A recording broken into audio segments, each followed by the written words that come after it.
नमस्कार। आकाशवाणी जयपुर अजमेर से प्रस्तुत हैं प्रादेशिक समाचार।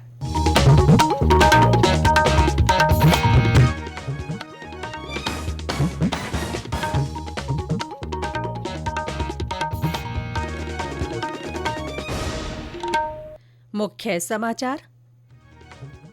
प्रदेश में विभिन्न स्थानों पर आज भी दीपावली का उल्लास। कई जगह कल तो कहीं कहीं आज गोवर्धन और अन्नकूट महोत्सव के होंगे आयोजन। राज्य में 7 विधानसभा सीटों पर होने वाले उपचुनाव के लिए उम्मीदवारों की स्थिति स्पष्ट होने के बाद त्योहार पर बढ़ा जनसंपर्क। प्रत्याशी घर घर जाकर कर रहे हैं रामा श्यामा। प्रधानमंत्री नरेंद्र मोदी ने कहा, भारत एक राष्ट्र एक नागरिक संहिता की ओर बढ़ रहा है। और प्रदेश में गुलाबी सर्दी की रंगत और बढ़ी।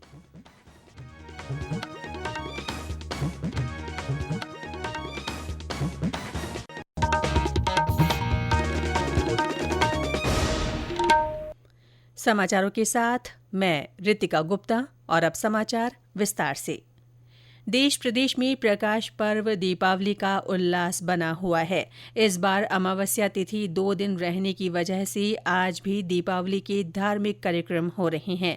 हालांकि अधिकांश जगह कल रात ही धन और सौभाग्य की देवी लक्ष्मी जी की पूजा अर्चना की गई।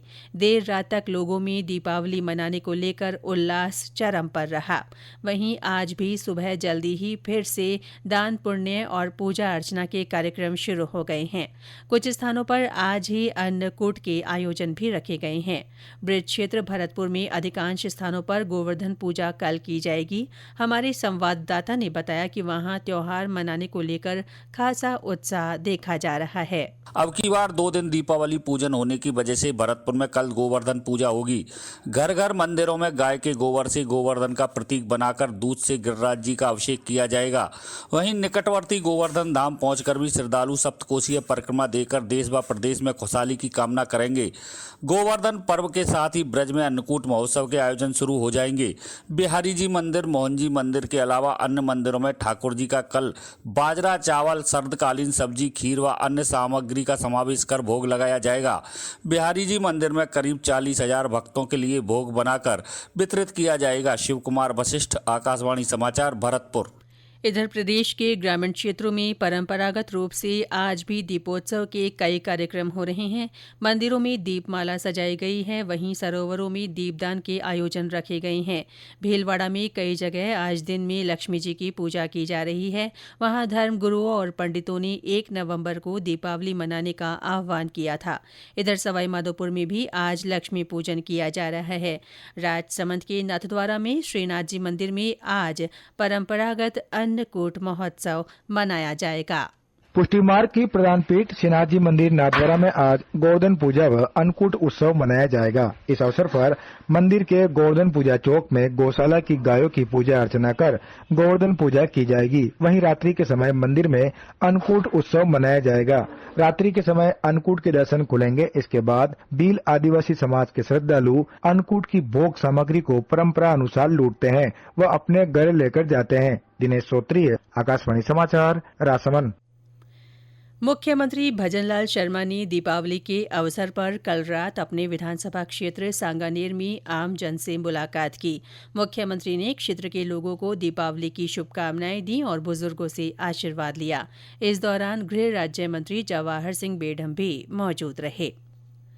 प्रदेश में दीपोत्सव में शामिल होने के लिए कई देशी विदेशी सैलानी भी इन दिनों विभिन्न शहरों में आए हुए हैं। जयपुर की प्रसिद्ध सजावट देखने के लिए शहरवासियों के साथ बड़ी संख्या में पर्यटक पहुंचे हैं। जयपुर की चारदीवारी और अंदरूनी बाजारों में की गई आकर्षक सजावट देखने के साथ ही पर्यटक जमकर खरीदारी भी कर रहे हैं। इसी तरह स्वर्ण नगरी जैसलमेर में भी दीपावली अवकाश के चलते पर्यटकों से गुलजार है। ब्यौरा हमारे संवाददाता से। दीपावली के अवकाश में सुकून व खुशी के पल बिताने के लिए इन दिनों पर्यटन नगरी जैसलमेर में सैलानियों की विशेष रेलम पहल देखने को मिल रही है। विदेशी सैलानी भी अच्छी संख्या में दौरों की धरती पहुंच रहे हैं। इसके साथ ही शैक्षणिक भ्रमण व स्कूली छात्र छात्राओं के दल भी स्वर्ण नगरी की सुंदरता को निहारते नजर आ रहे हैं। स्वर्ण नगरी के सोनार दुर्ग, गढ़ी से सरोवर, पटवा हवेली के साथ ही विभिन्न दर्शनीय स्थलों पर सैलानियों का हुजूम देखने को मिल रहा है। इसके साथ ही सांझ के समय सैलानी रेत के समंदर सब में कैमल सफारी का आनंद उठा रहे हैं। सैलानियों की अच्छी आवक से पर्यटन व्यवसाय के चेहरे भी खिल उठे हैं। मनीष व्यास, आकाशवाणी समाचार, जैसलमेर। प्रदेश की 7 विधानसभा सीटों पर होने वाले उपचुनाव के लिए उम्मीदवारों की स्थिति स्पष्ट होने के बाद चुनाव प्रचार रंगत में आने लगा है। हालांकि त्योहारी माहौल में अभी किसी बड़े नेता की जनसभा और रैली नहीं हो रही है, लेकिन दीपावली की रामा श्यामा के बीच प्रत्याशी अपने पक्ष में माहौल बनाने में जुटे हुए हैं। नाम वापसी की तिथि निकलने के बाद इन सीटों पर कुल 69 प्रत्याशी चुनाव मैदान में बचे हैं। इनमें 10 महिला अभ्यर्थी और 59 पुरुष हैं। मुख्य निर्वाचन अधिकारी नवीन महाजन ने बताया कि 7 विधानसभा क्षेत्रों में उपचुनाव के लिए नामांकन की अंतिम तारीख 25 अक्टूबर तक कुल 94 अभ्यर्थियों ने नाम पत्र प्रस्तुत किए थे। 28 अक्टूबर को नामांकन पत्रों की जांच के दौरान 10 अभ्यर्थियों के नामांकन पत्र रद्द हुए थे और 30 अक्टूबर को नामांकन पत्र वापसी की अवधि बीत जाने के बाद अब कुल 69 अभ्यर्थी मैदान में हैं। श्री महाजन ने बताया कि दौसा और खींवसर विधानसभा क्षेत्रों में सबसे ज्यादा 12 अभ्यर्थी और सलुम्बर में सबसे कम 6 अभ्यर्थी मैदान में हैं। झुंझुनू में 11, रामगढ़ और चौरासी में 10-10 और देवली उनियारा में 8 अभ्यर्थी चुनाव में भागीदारी कर रहे हैं। गौरतलब है कि इन विधानसभा क्षेत्रों में 13 नवंबर को वोट डाले जाएंगे। मतगणना 23 नवंबर को होगी। ये समाचार आकाशवाणी जयपुर अजमेर से प्रसारित किए जा रहे हैं। प्रधानमंत्री नरेंद्र मोदी ने कहा है कि भारत एक राष्ट्र एक नागरिक संहिता की ओर बढ़ रहा है। ये धर्मनिरपेक्ष नागरिक संहिता होगी। कल गुजरात के केवड़िया में राष्ट्रीय एकता दिवस समारोह को संबोधित करते हुए श्री मोदी ने कहा कि धर्मनिरपेक्ष नागरिक संहिता से भेदभाव समाप्त होगा। प्रधानमंत्री ने कहा कि एक राष्ट्र एक पहचान आधार की सफलता हमारे सामने है और ये विश्व के लिए भी चर्चा का विषय है।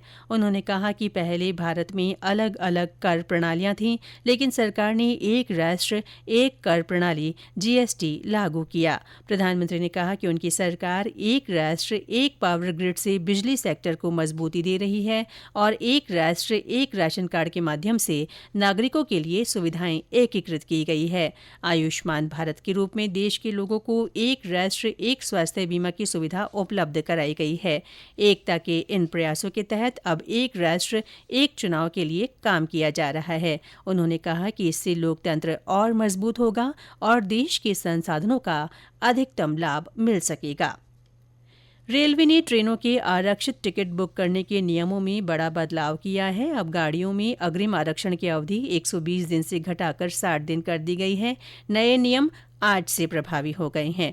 उत्तर पश्चिम रेलवे की विज्ञप्ति में बताया गया है कि नए नियमों का उन यात्रा टिकटों पर कोई असर नहीं होगा जो 120 दिनों के एडवांस रिजर्वेशन पीरियड के तहत 31 अक्टूबर तक बुक किए जा चुके हैं। 31 तारीख तक बुक सभी टिकट मान्य होंगे और ऐसे टिकटों को पहले की तरह ही रद्द करने की यात्रियों को अनुमति होगी। भरतपुर के बयाना क्षेत्र में गंभीर नदी में डूबने से एक ही परिवार के 3 लोगों की मृत्यु हो गई। पुलिस ने बताया कि बकरियां चराने गए 2 बच्चे गहरे पानी में उतर गए और बीच मझधार में फंस गए। उन्हें बचाने उतरे उनके दादा भी डूब गए। एक बच्चा और दादा के शव निकाल लिए गए हैं, जबकि दूसरे बच्चे की तलाश की जा रही है। नवंबर महीना शुरू होने के साथ ही प्रदेश भर में गुलाबी ठंड का एहसास बढ़ गया है। दिन और रात के तापमान में अंतर दर्ज होने लगा है। बाहरी इलाकों में रात को चल रही ठंडी हवाओं ने लोगों को सर्दी के आगमन का एहसास करा दिया है।